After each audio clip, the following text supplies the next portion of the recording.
I forrige episode. Jeg vet ikke om dere ser meg, jeg står inni en busk her.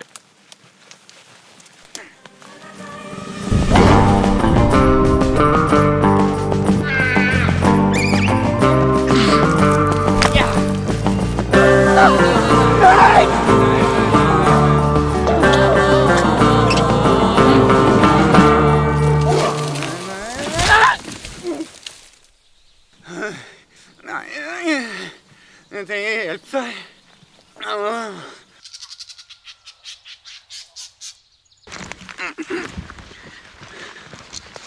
Det er på en måte sekken som sitter fast.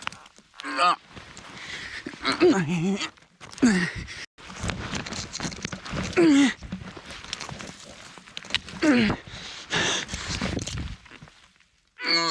Nei, jeg trenger hjelp her.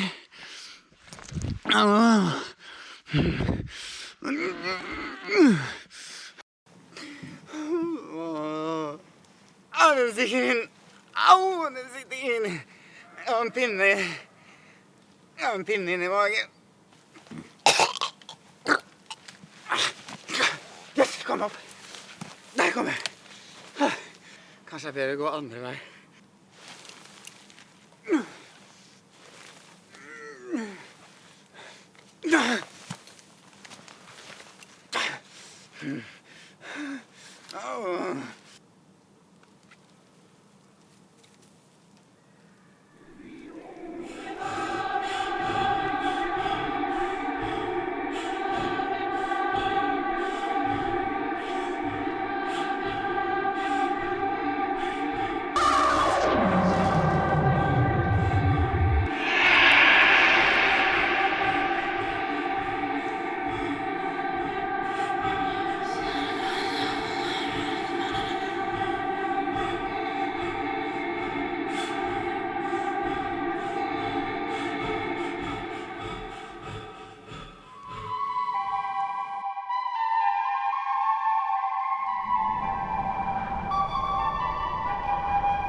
Neste episode.